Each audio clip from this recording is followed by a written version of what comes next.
कुछ सालों तक मेरे जिंदगी में कोई वजूद, गोल, लक्ष्य कुछ नहीं था।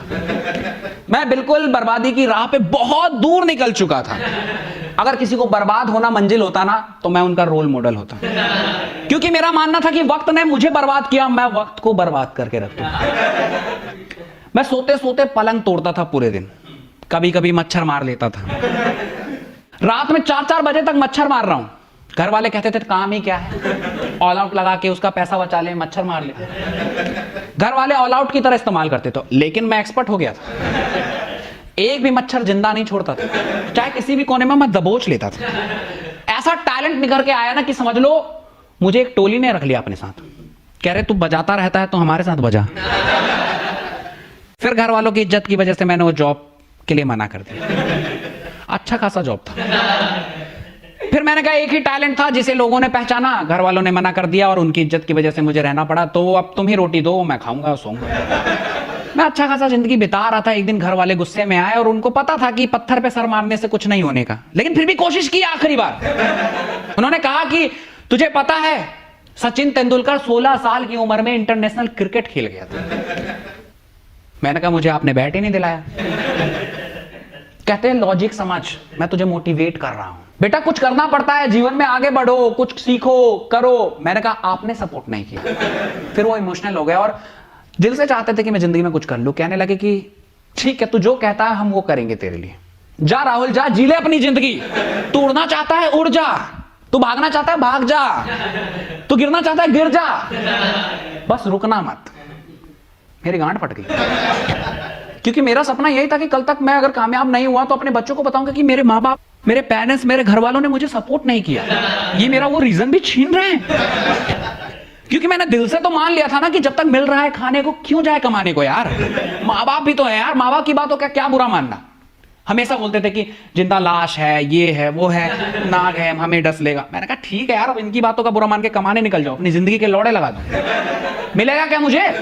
क्या मिलेगा भाई? कितने मुश्किल से बहनचोद पैसे कमाते हैं, पता है ना आपको। साला वहां बॉस की गाली सुनो, अनजान बंदा आपको गाली दे रहा है, उससे अच्छा माँ बाप की सुन लो। क्या हो गया? अपने पैसे और दूसरे के पैसे कुछ नहीं होता भाई, पैसा एक ही होता है। गांधी छपे होते हैं बिल्कुल गांधी जी, कुछ नहीं होता, बल्कि दूसरे को पैसा उड़ाने में और मजा आता है। हाँ, मैंने 1 महीने जॉब की थी बहनचोद, गांड फट गई, पैसा खर्च ही नहीं कर रहा मैं, वो पैसा निकाल ही नहीं रहा। मैंने कहा रख दो इसको, तो बहुत मुश्किल से पैसा मिलता। मैंने डिसाइड कर लिया था कि मुझे कमाना ही नहीं। पर मुझे ये चेंज देख के ना घर वालों का बहुत बुरा लगा, क्योंकि मुझे वही पसंद था जो वो गाली देते थे। ये क्या मोटिवेट करके चले गए।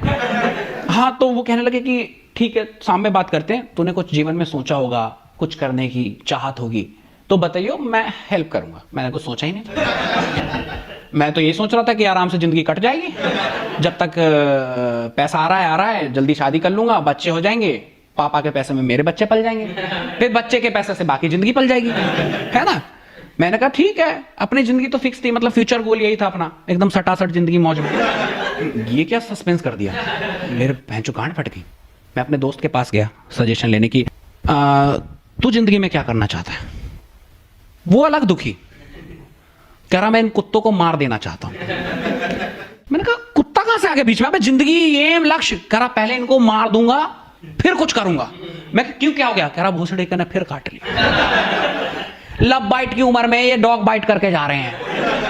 मैंने कहा काट लिया छोड़ना यार, क्योंकि मुझे उससे ना सजेशन लेनी थी, लाइफ के गोल क्या है, लक्ष्य क्या है, क्योंकि मुझे लगता था कि वो नहीं सोच पाए तो मैं क्या ही सोच लूंगा। हाँ, उसके पास फिर भी थोड़े से मतलब जो भी है ब्रेन था, तो मैंने उसी को उम्मीद में था। तो कहता है मुझे तो टेंशन हो रही है। कहता है जहां से काटा है ना वहां पे अलग ही इन्फेक्शन जैसा हो गया है, वो कुत्ते के बाइट से ही आगे नहीं निकल रहा है। मैंने कहा तेरी इस प्रॉब्लम को सॉल्व करता हूं, फिर मैं जीवन में आगे देखता हूं कि करना क्या है, लक्ष्य वगैरह बाद में मिलकर डिसाइड।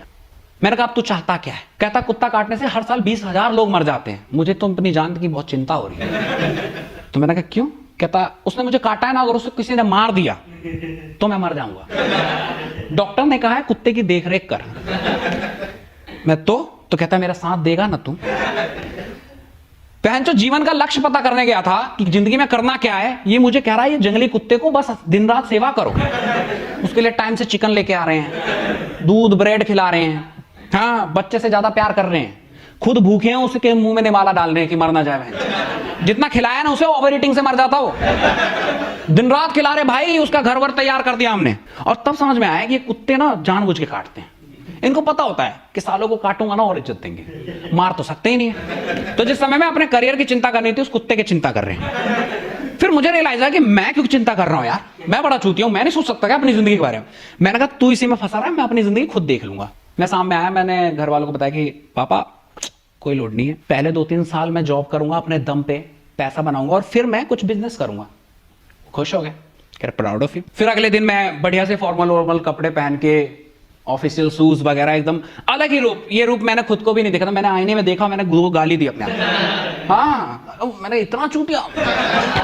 हाँ, मैं बाहर निकला, बाहर भाई लोग तो छोड़ो, जानवर भौंकने लगे। मैं अपने दोस्त से, मैंने कहा उससे मिलके जाता हूँ यार, हर चीज शेयर करता हूँ, बेस्ट फ्रेंड है मेरा। मैं उसके पास गया, वो कुत्ते का ख्याल रख रहा था, वो बौखला गया, कह रहा वो दूर हो जा बहन चोद, इसके हार्ट वार्ट फेल ना हो जाए इस हालत में देख के तुझे।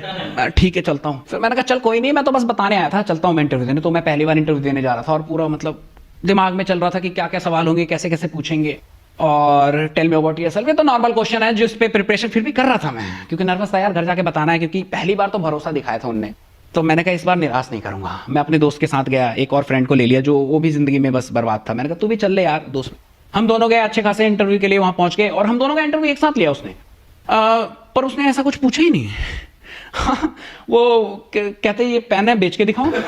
मेरे दोस्त को बोला, वो बहन जो मुझसे 20 रुपए मांग रहा है, कह रहा 20 रुपए दे। मैं क्यों, कह रहा दे ना।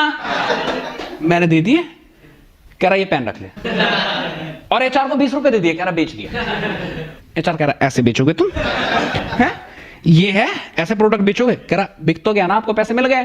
कहता ओके कोई बात नहीं, आप लोग जाओ, I will call you later. तो अभी हम डिमांड रख रहे हैं, कह रहे हैं फोन नंबर स्विच ऑफ आया ना तो मैसेज छोड़ दे। क्या होता है ना, कभी फोन में थोड़ा प्रॉब्लम चल रहा है, बैटरी वैटरी डाउन हो जाती है। ऐसे हम लोग वो जींस वगैरह में तो आ सकते हैं ना, क्योंकि थोड़ा अनकंफर्टेबल लग रहा है, और एक स्लीपर है थोड़ा सही सा, तो उसमें भी आ सकते हैं ना, ऑफिस कोई प्रॉब्लम तो नहीं है। वो सब में कह रहे हैं हाँ हाँ हाँ कोई बात नहीं, हम खुश है कि हमारी नौकरी लग गई, चलिए। तो हम लोग खुशी खुशी बिल्कुल बाहर आए कि चल यार नौकरी लग गई, पहले अटेम्प्ट में आग तो है हमें, बात तो है कुछ। हम सुट्टा उट्टा मारने के लिए गए, वहां पे पहले से जो काम कर रहा था ना, वो बंदा कहता कि कैसा क्या आप लोगों का इंटरव्यू? हमने कहा बेहतरीन। कहते कितना पैकेज ऑफर किया? मैंने ये क्या होता है? हमने दोनों एक दूसरे का चेहरा देखते, ये तो कुछ हुआ ही नहीं। कहते क्या बोला उन्होंने? कहते कहा कि I will call you later. तो हंसने लगा, कह रहा आपको नहीं पता? मैंने क्या? कहता इसका मतलब ना होता है, आपको नहीं लिया है। फिर उसने हमें कुछ टिप्स दिए कि ऐसे ऐसे, और उसने सजेस्ट किया कि ये बगल वाली कंपनी है, यहाँ पे जाके इंटरव्यू दे दे। हमें एक और उम्मीद जगी, क्योंकि हम दिल से चाहते थे कि बस जॉब लग जाए। हम गए वहां पे, इंटरव्यू दिया और वो सही में लग गई हमारी नौकरी। वहां अच्छा गया क्योंकि हमने ओवर एक्टिंग नहीं की तरीके से, क्योंकि पता भी नहीं होता ना यार। वहां जॉब लग गई हमारी और कल से ज्वाइनिंग थी। हमने कहा जितनी जल्दी ज्वाइनिंग करवा दो यार, हम तो विल्ले हैं। ज्वाइनिंग थी और उस खुशी में हम आके रात में पार्टी वार्टी करने लगे। घर वालों ने भी लव कर दिया कि नौकरी लग गई, वेरी गुड यार, उन्हें भी प्राउड फील हुआ। हमने इतनी पार्टी की, पूरी रात पीते रह गए, सुबह आंख ही नहीं खुली। ऑफिस में रिपोर्ट करना था, यहाँ भंड है। शाम में उठ रहे हैं, 10 बजे ऑफिस जाना था, शाम के 5 बजे उठ रहे हैं, वो भी सरदर्द के साथ। एक दूसरे का चेहरा देख रहे हैं और फिर एक दूसरे को गाली दिया कि भोसड़ी का जिस खुशी में पार्टी की थी वही खत्म हो गए। हम सच में चूतिए ही हैं, हमारा कुछ नहीं होने वाला। Thank you so much guys.